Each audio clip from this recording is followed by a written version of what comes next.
Good evening, YouTube. Sorry I haven't talked to you for a while. Today I want to talk about what we should base schools for autistics on. After working for 2 years for the National Autistic Society, I've come to the conclusion that when people are soft on us, the autistic community, the vast majority of us take the piss. I've decided that the two institutions we should model autistic schools on are monasteries and military barracks.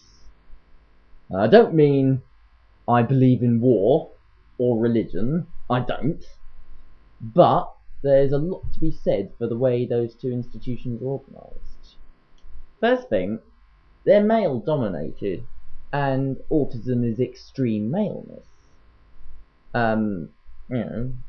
Women in the care industry work incredibly hard, and some of them do work better with some people, but there's only so far you can go.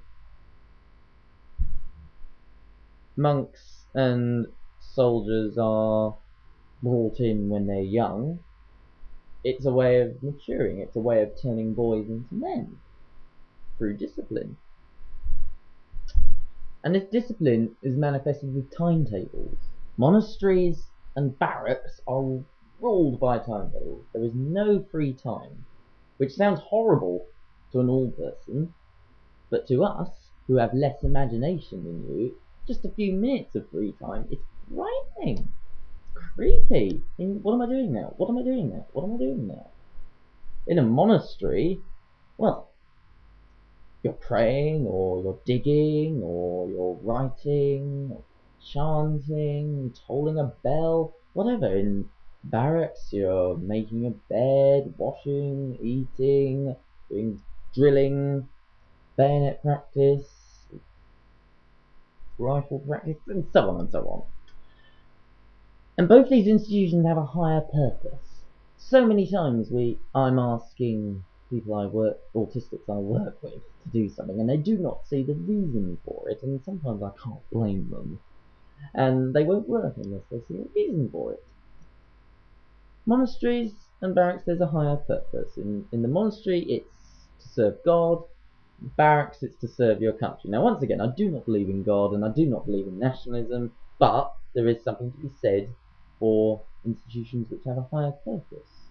And for autistic schools, in fact for all special needs schools, it should be independence more than anything. Teaching them how to dress themselves and eat and feed themselves is infinitely more important than teaching them how to make a painting or to pass an exam. And these practical tasks are taught in monasteries and barracks through repetition. You go over it again and again and again until it's perfect. It took me 2 years to learn to write a check. It needn't have. It really needn't have. If I had just been sat down and showed every step and made to do it again and again and again until it was second nature, I might have been able to learn it in a day. I don't know, but repetition has gone out of fashion in schools now because it's seen as stultifying, dull, and not stimulating imaginations. Of course, you do need to stimulate children's imaginations, but that doesn't mean you should throw out rote and repetition, because the memory is just as important as the imagination. And we know that from people with Alzheimer's, don't we?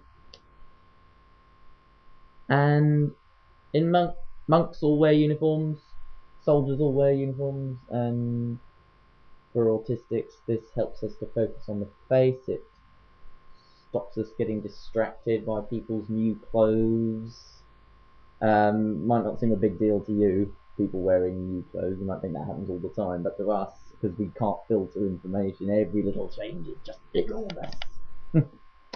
And there's chanting in both the army and in monasteries. The army may not call it chanting, but they do.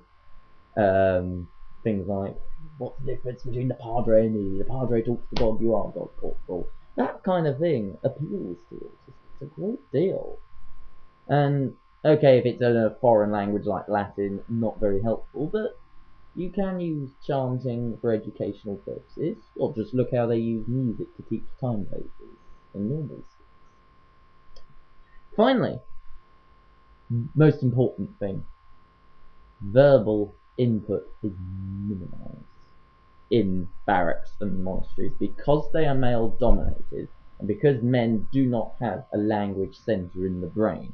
Women have two, one on each side. We only have language on the left side of our brain and it is scattered. There is no center. That's why women talk more. In monasteries you'll have vows of silence, and that is where sign language was first learnt. And it was monks who were the first teachers of the deaf. And in the army, not quite as extreme, but they do minimize language. Reports are given with as few words as possible. And this makes such a difference to us. The difference between being asked to do something in 2 or 3 words and being asked to do something in about 20 words, it makes a huge difference. And so often when people give us an instruction which is like 20 words long, there's no need for it to be that long. A lot of the words are repeated or are useless. I don't know, maybe I'm talking nonsense. When I finally get this uploaded, please send me your comments. I'd love, even if you totally disagree with me, I don't mind. I would like to hear your input. That's what YouTube is for, bouncing ideas. Check that out. Bye bye.